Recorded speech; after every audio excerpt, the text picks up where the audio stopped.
All right, welcome everyone. We're Semblance of Sanity. I'm Caleb. I'm Jacob. And we're here, of course, for the Ancient Magus Bride, episode 13.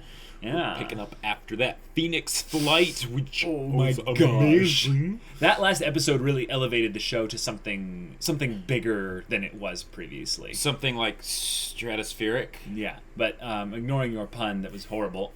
This show, taking nods originally from Beauty and the Beast, has become something a little bit more, because Chise's agency as a character has grown, exponentially since the beginning. Oh yeah. Elias as a character has gotten a little bit more complex with some backstory. Exactly, we've seen a bit more stuff, about his nature. Yes. But also him potentially being put into a position here where they could have some communication of a relational nature. Yeah, which hasn't really happened before, strangely enough. Well, it has, but it's been a while. Yeah, and even then it was like very one-sided of just, I plan on making you my bride.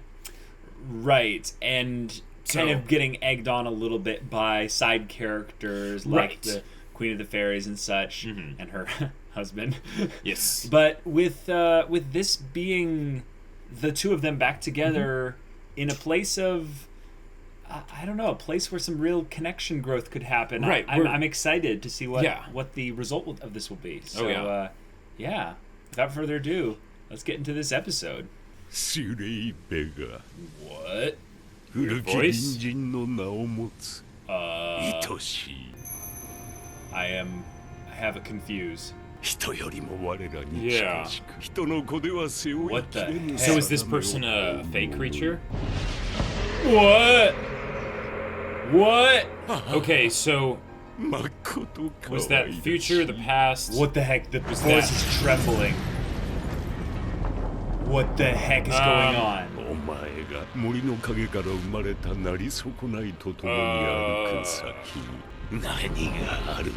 What the crap? Okay, what is this thing?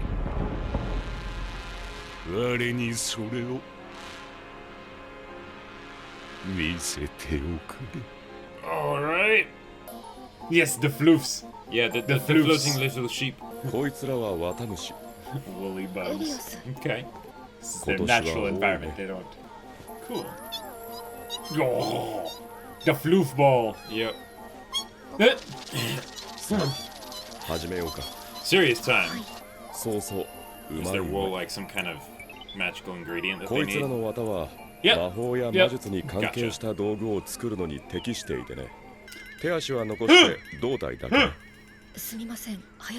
Yeah, you could have told their suit this for sure. It's like, too cold! I'm waiting for the time when Silky actually like speaks.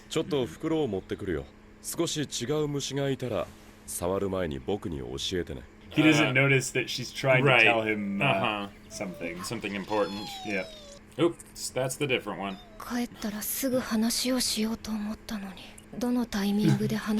Piling up around her. You don't know how to tell him. Yeah, putting it into words. Sure. Ha! He's like corralling them like a sheepdog. I'm gonna touch it. Whoa. Whoa. Oh, it's aggressive. Her now. staff is starting to freeze. Whoa, Ruth! You can breathe fire? Okay. Laid an egg. Okay, is this gonna like unleash a horrible everlasting winter on them or something? Whoa. He's got it by the throat, yeah. Yeah. Yeah, what the heck? Oh, okay.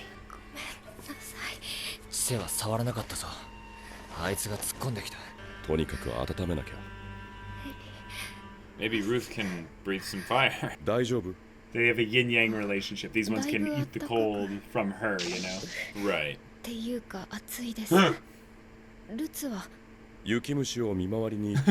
He's being a patrol dog. Yep.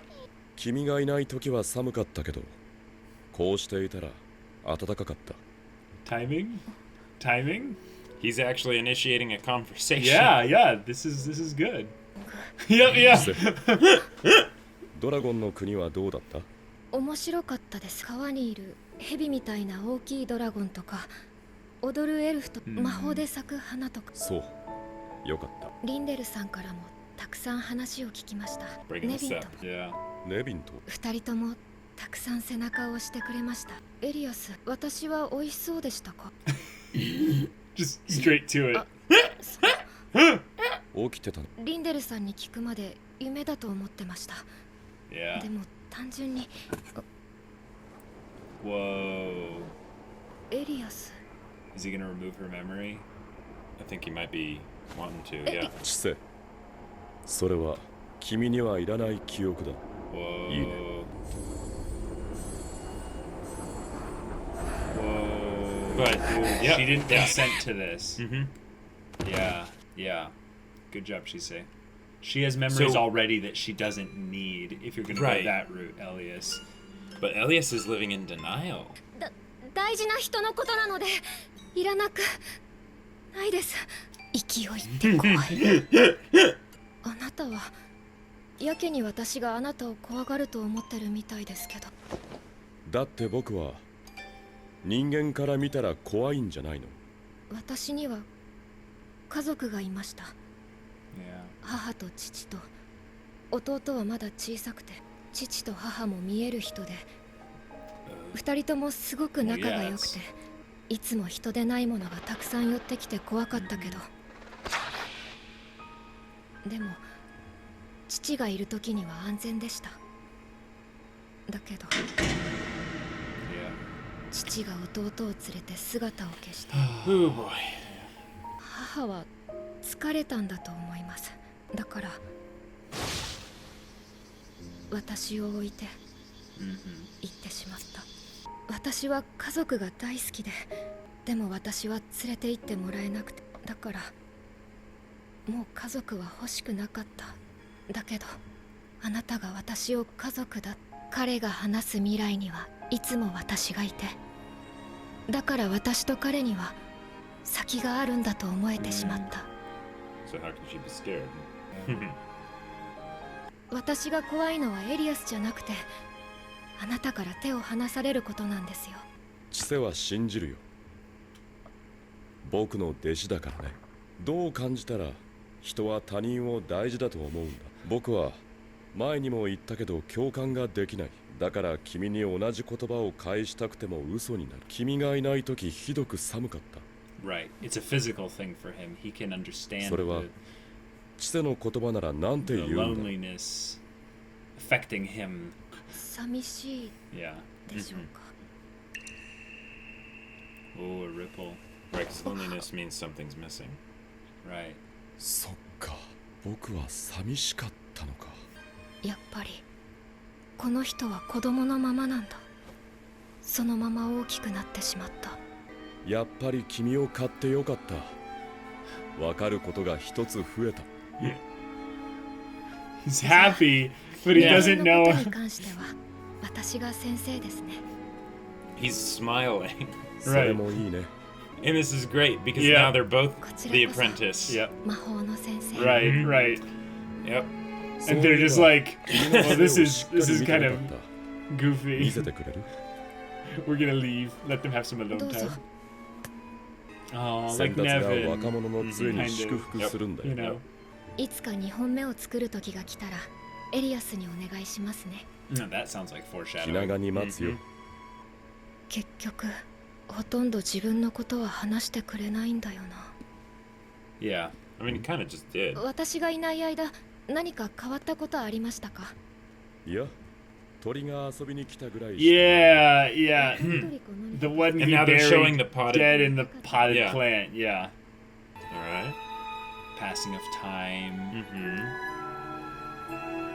Whoa. Whoa. Okay. That's so funny seeing that magical creature and then immediately seeing like a washer dryer combo like right here. Oh, just because, yeah.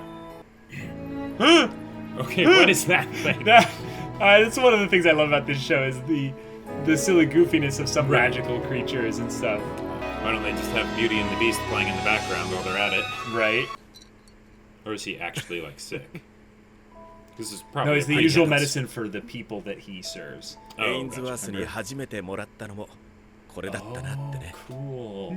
From way back when.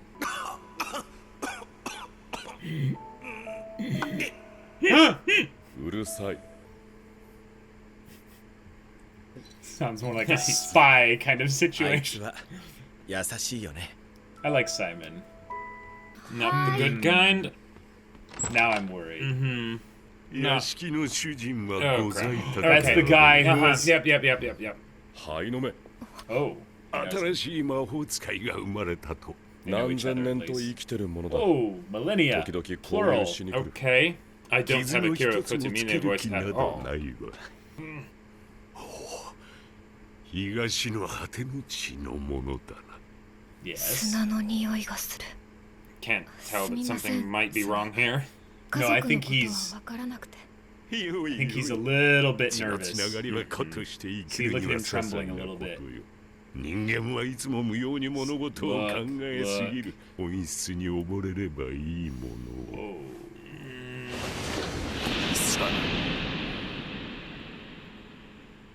我らを捕らえ縛る一族の末後に贈り物を。はいのめ。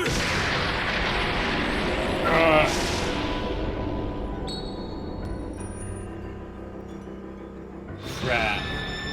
Wait. No way.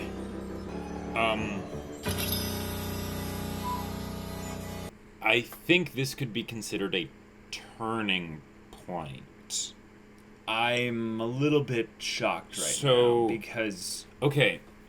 One of the things that worries me whenever they delve into these ancient beings that keep popping up in this story, like the Queen of Fairies, right? Like Cartaphilus, like this Ashen Eye character, right?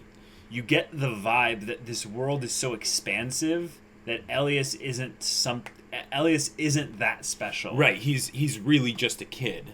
Yes, he's just like as far as everyone else. He's is a concerned. dark fae creature that has an ambiguous origin of sorts because of the fact that he's not something that you commonly find in the world. Exactly. But then and you he's have going all through these his teenage years, essentially. Yeah, well, whatever. But the point is this Ashen Eye character. Something struck me as familiar about it, and I'm going to, after the discussion, I'm going to do some research bit because I think this is tied to some kind of legend. I'm not sure. They do that a lot. They do that a lot, but in particular, I haven't noticed the direct connections for many of them as easily as this one, and this one feels a little bit worrying because whenever you have things that have the 3-eye bit, well, you're connecting it to something that's not only ancient, but something that goes beyond goes beyond the physical plane and into something a little bit darker. So I don't think this is again like a thing where we immediately go, oh, more linear antagonistic kind of story. This is something that will be another way to introduce more into the aspect of Chisei as a slay bangi. Yes, absolutely. And the fact that they're bringing this up here is great because they're doing it after basically her and Elias have had a heart-to-heart. Right. She's come to a conclusion. She's gotten that sense of agency so that now that there's that pressure, now that there's that conflict where she's being taken away from him, because I'm guessing the Ashen Eye guy is not going to... Ashen Eye guy is not going to stick around. He's, now that he's turned Chisei into a fox or whatever, he's probably going to leave. Yeah. Mm-hmm. So, that will... It reminds me of like part Stardust and part Ladyhawk. Is there any way that this could be kind of a Lyndall situation where Lyndall abducted Chisei at that one part and then we found out now he's totally fine? Because the way that Elias was freaking out, like he was literally shaking, like he was right. Well, and he tried to stop him from whatever from doing his thing. Well, yes, because he didn't know what he was doing. But now that he's seen it, maybe it could even be a thing where he's like, oh, okay, you just wanted to show off her true nature? Well, thanks a lot, dude. I was waiting to, share that with her. We found out that Chise isn't really human or something. Who knows? I don't think so. Given his introduction at the beginning of the episode and the super deep voice, they're like, this is someone who is a bad guy. Like, well, no. Or at least he has bad news. No, one of the things that this show has reminded us constantly is that the creatures outside of the realm of humans have inhuman qualities to them that make them scary to humans. Yeah. And that's kind of the whole conflict with Chise and Elias is that Elias isn't human. Yes, absolutely. But you can have, I would say, more unsettling things come from those that appear human, like Cartophilus, who is the true monster that we've seen. And Ashen Eye, as far as we know, has done nothing monstrous yet, except for the fact that he, like that one goat guy we saw in the kind of montage bit, where she held up the ring and saw that he was something a little bit darker, just means that, we can't judge things on appearance, and that's a huge portion of this. Sure. So Ashen Eye, I get the vibe, is an antagonistic force of some kind, like Cartophilus, but he's not going to be as monstrous as Cartophilus. He's going to be a means by which the story will advance itself, particularly for Chise, because I think he understands the origin of Slaybeggies. Sure, yeah, they can use him as a means for basically giving explanations and expositions about the Slaybeggies. I don't think he's going to do any, kitten sacrifices. No. But he's not being helpful here. No, I'm just saying that we can't judge this based on appearances. Because what Lyndall did in the second episode was a cliffhanger. Is the exact same type of thing that this was. Right. The only major difference is that they didn't build Lyndall up in the beginning to be scary. They avoided telling us anything really about him or showing anything about him so that we would jump to the worst conclusions. But this is like, they're specifically saying, no, you should go to those bad conclusions. But the thing is, I agree, but the thing is, Lyndall, straight up abducted. Yes. So we'll have to see the next episode to see exactly how bad the situation is. Yeah. But the main thing that actually we can draw from more is actually just the stuff in the beginning. The beginning bits had legitimate, potential flashbacks or flash forwards. So this is a theory I want to put out there, is that it could be the original Slaybeggy, and Slaybeggies have always looked like Chise, maybe. It could also be where Elias came from. Yes, but my theory is that, no, this is someone who can see the future. The third eye. That denotes clairvoyance, yeah. Yep. Mm-hmm. Okay. So in this case, Ashen Eye seen the future, and we got a little bit of a picture of that. Because that looked like a fully accomplished mage, Chise. She had the cloak. She was going around everything. Well, Elias seemed to be in a more advanced form of sorts. And he didn't seem very happy. So it seemed a little bit intense, yes. And I would say that scene has a lot of likelihood to be why Ashen Eye made his move to go and meet them. Yeah, maybe absolutely. Him seeing a mage being born was more of, I had a very interesting glimpse into the future. Here's what he could say. He could say, no, Elias can't really bring you to your full potential because he's young and he's inexperienced, whereas I've lived for thousands of years. I'm the only one who can do that, and because you're a Slaybeggy, in fact, I have to, because that future, I have to make sure that comes about. Possibly. Yeah. Moving on to the bits that were kind of in between this, the episode really did something good where the characters sat down and actually talked about what the connection is. Yeah, this felt like they have is. It felt like something that I could see real people actually having a kind of a let's talk about this relationship thing and what this means. And they're, of course, handling it in a way that makes sense for their context. So the details don't really translate perfectly into the real world. Sure, but the overall kind of cute aspect of them sitting and him talking about what is it I feel for you? Because I can't understand it because I don't have empathy. Right. And she's like, well, I think you felt loneliness. And he's like, whoa, that's it. Lonely. I've been lonely. Yeah. And he's like, happy in a silly way about him buying her.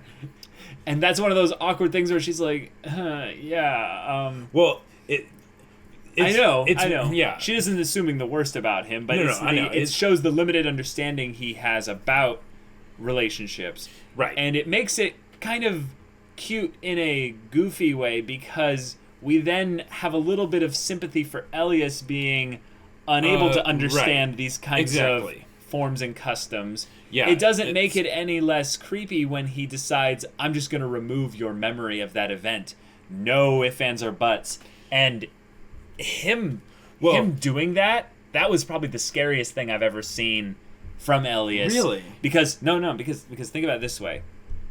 What's to say, because they chose to show us this, like they showed us this, I think this is the first time this has happened.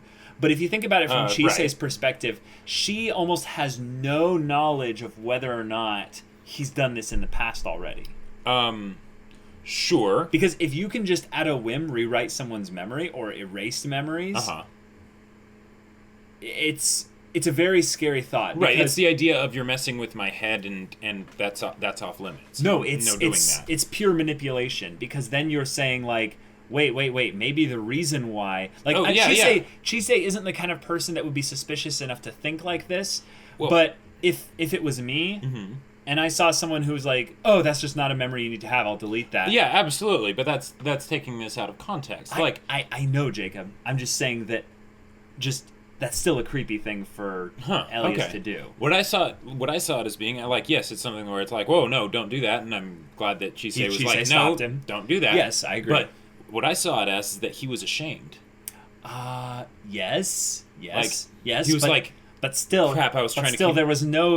this is just him lacking empathy, Jacob. There's no qualms he had against doing that. Yeah, absolutely. Because he doesn't understand that. Right. But it's a visual representation of the fact that he doesn't understand consent. Exactly. He doesn't understand any of those things. Yes. And the reason why I really liked this part is because I felt like it was the first time in the show where they really went into that. Right. Because that was something... That's true. And they probably mentioned it at some point, but they didn't... That, Elias doesn't really... He can't empathize, but they didn't actually really, focus on that, I feel like. And this is where I feel like they gave that the most focus, and because it was within the context of this conversation that very much needed to happen, that made me way more on board with not just the conflicts that have been happening between Chisei and Elias, but just the whole idea of them as characters bonding and, becoming equals, and the whole idea of the romantic plot between them, because it is making them more as equals. They both have a bunch of things that they need to learn. They both do things where it's like, come on, you shouldn't be doing that. Elias with the memory, trying to erase her memory, Chisei with going along with it up till now. Yeah. And the fact that they addressed that did more to make me excited for what happens next than probably all the rest of their interactions up till this point. I agree. I think that my point is that because they're showing it shows the potential for where things can go horribly wrong. Yes. And I think that that's something that is good, that in that moment Chisei said, no, this is not okay, don't do this. Yes. Her reasonings for it shows where she needs to grow as well. She had no problem with the actual the method of him doing it. It's the idea that, no, this memory adds to my understanding of you. So I don't want it to be taken away. And I think that's a good answer. Right. I just think it shows where they're both lacking, like you said. Yeah. And I don't have anything to say about the scene in a negative way. I'm saying that it's the first time they've actually talked about this and brought it up. So in the moment, I was legitimately scared for Chisei. Gotcha. Because I know why he's doing it, but I don't care why he's doing it. Yeah, exactly. Especially because he's essentially about to take away something that's hers. Exactly. Without that. Yep. And this is after it's taken her so long to grow and get to the point where she's willing to say, okay, I'm accepting all the things that have happened and that are happening, and I'm making an active decision of this is my stake in this. This is how I want to move forward with this, and that I would say that would have been the worst part of it if he had taken the memory away. It wouldn't Yes. have been. It wouldn't have been the fact that he removed something from her mind that probably would have been good for her to know. Yeah. Just at least from a caution standpoint. Yeah. But it would have been the idea that it would have taken that piece that growth away from her. Yeah, it would have been a violation of Yeah. Right. who she was. So with them now being in a place where they're a little bit in a place of understanding, where they now have a little bit more context clearly about where the Right. other person is coming from, they can move forward. And Once they get over these external conflicts that have just arisen. Right. And I think that the external conflicts are a delaying function to draw out the Right. more intricate pieces of it. Exactly. And have them kind of dance around the whole thing a Yeah. little bit. And I think to some people that might be seen as just kind of slow pacing for the story and stuff. But in reality, a relationship like this is so It takes difficult time. to actually have work that they keep kind of teasing the idea of it actually not being able to work at all, because there's too many external things going Sure. in. There's too many problems that they bring to the table individually.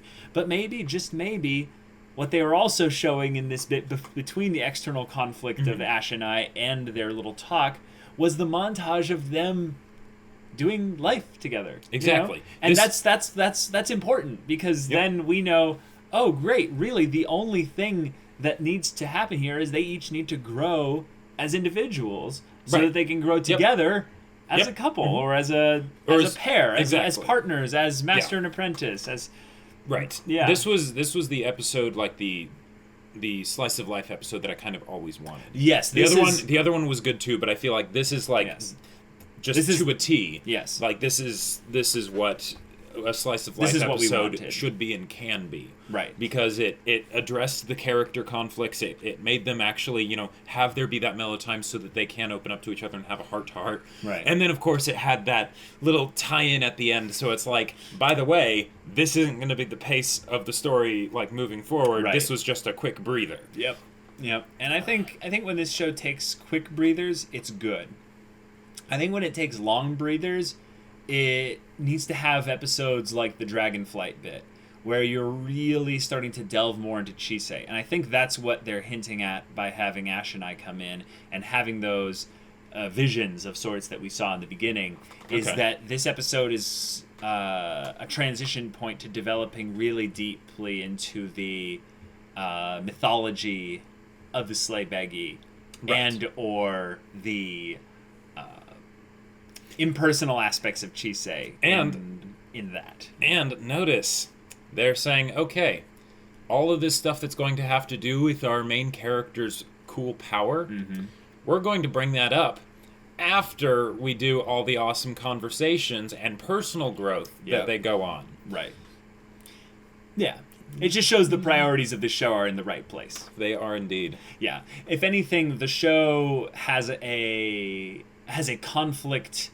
conflictless story in general. That it's Right, focused since it was primarily most episode to episode. Right, Yeah. since it's focused primarily on internal growth. But the thing is that when you do that, you get more attached to the characters, so that when they have external problems, you're then cheering them on Exactly. even more to Yep, overcome yep. those difficulties. And here's the thing. What's that? Because Chisei is now going to be in a situation where, okay, like, if she had been kidnapped by somebody earlier on in the show. Right, I like would've- Lyndall. Like Lyndall, but like had it actually been like a real kidnapping where they were like holding her hostage, whatever. Yeah. I would have been very much like, oh, okay, like, because they're taking the person who was just bought at an auction. Right, it's like, and then having them now Elias is going to save have her. to save her, and all that stuff, and it's like, but because of the way they've set it up now, Yep. not only is Chisei potentially gonna like bust herself out with her Sleighbaggy awesomeness, I could see that like happening. But also, because of the time they spent before doing that, leading up to that, showing how she's grown since then and all that good stuff, when/if that happens, and to whatever degree it does happen, it will mean so much more than if they had done that early on. Yes, I do want to say, though, we do not know 100% that she has been abducted yet. Yep, we don't. She has we don't been- really know what's happening here, but she has been accosted of sorts without Right. her agreement, by an ancient being that scares Elias. Now, whether or not this means harm that will carry out throughout maybe the first 3 minutes of the episode, we don't know. But I want to make it clear here that I'm not going to assume 100% one way or the other. Fair enough. Because primarily I think that they can get a lot more out of this character if they focus it more along the lines of Chisei's development rather than some kind of external antagonist conflict that Elias has to save her from, or she has to save herself from. Sure. Here's something that I would like to see. What's that? I have always wanted to see Elias and or Chisei return, like actually go to the land of the fairies to meet up with the king and queen, since that invitation was extended, even though the spokesman guy was like, don't actually show up. Sure. So, and not that I think that this will necessarily happen, but if Chisei was whisked away and abducted and all that, and say Elias needed to find out, like, where have they gone, or whatever, I need like information on this Ashen Eye guy that I can use. He knows Ashen Eye though. Well, right, but how well does he know him? Because enough to be scared. Right, but yeah. So now, hopefully, we need Elias to learn enough to not be scared, assuming that the situation is dire, like I'm saying. But I've always wanted to see Elias basically go to the land of the fairies, meet up with the king and queen, particularly alone, particularly if it was in a time of need. Originally, I thought he was going to do that when Chisei got wounded. Okay. But I would love to see that happen here as well, where it's like, hey, I need your guys' help right now. Well, seeing those characters again would be awesome too. So that'd be pretty awesome. Yeah. All right, guys. Well, this is a great ending episode for a cour of sorts. Yeah, I did not expect I don't know if this is the first episode of the second cour because they transitioned the opening. Right. But I think technically because it's 13 episodes, it might as well be the end of a cour. And they ended on a pretty big cliffhanger. So they did. Yeah. Yeah. The woolly things were kind of cute. They were. That was a fun little bit there. Right, because the previous episode could have been like the finale of a cour too, because it ends with the Phoenix flight. That's true. All right, guys, and if you want to see the next episode reaction right now, go check out the link in the description below for our Patreon. You can get on early access. You can also watch full-length reactions of the episode there. This all comes with Discord access. You can chat with us about pretty much anything, right? Anything. Yeah. All right, we'll see you guys there. But until then, we're Semblance of Sanity. I'm Caleb. I'm Jacob. And we'll see you all next time.